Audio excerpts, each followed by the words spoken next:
এই বিজয় বাংলাদেশের বিজয়। এই বিজয় আমাদের যে অভূতপূর্ব গণতান্ত্রিক উত্তরণ হয়েছে তার বিজয়।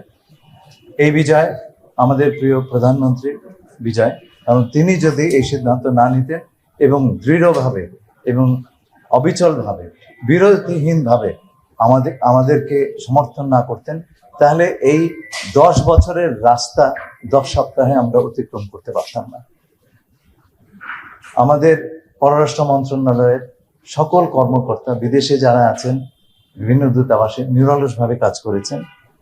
আমাদের পররাষ্ট্র প্রতিমন্ত্রী এবং মাননীয় প্রধানমন্ত্রীর পররাষ্ট্র বিষয়ক উপদেষ্টা, আমরা যে টিম স্পিরিটে কাজ করেছি, এই বিজয়ের পেছনে তার অবদান ছিল বিপুল। এই বিজয় আমরা বাংলাদেশের ভবিষ্যতের কাছে উৎসর্গ করছি। চাকরি ছাড়বো কিনা এটাই তো, ছুটি নেবো কিনা, ভাই এত ব্যস্ত হয় না, এর প্রেসিডেন্ট আছে। আমাদের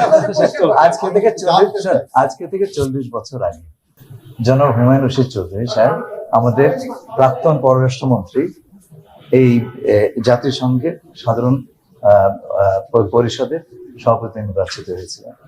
I was his private secretary, এবং তার সঙ্গে আমরা কাজ করেছি। উনি 2 পদেই পূর্ণকালীনভাবে কাজ করতে পেরেছেন। সেই সময় সেটা ইন্টারনেট পূর্ব যুগ ছিল। আজকে কিন্তু আপনি সিরিয়াসলি দুটো কাজ করতে। অনেকেই বলেছেন যে এখন যিনি আছেন জার্মানি, উনি তো পররাষ্ট্রমন্ত্রী ছিলেন, উনি তো ওই পদ ছেড়েই কাজ করেছেন। আসলে যে জিনিসটা হচ্ছে, উনি গ্রিন পার্টির নেতা ছিলেন, গ্রিন পার্টি ইলেকশনে হেরেছে, সুতরাং পররাষ্ট্রমন্ত্রী থাকতে পারেননি।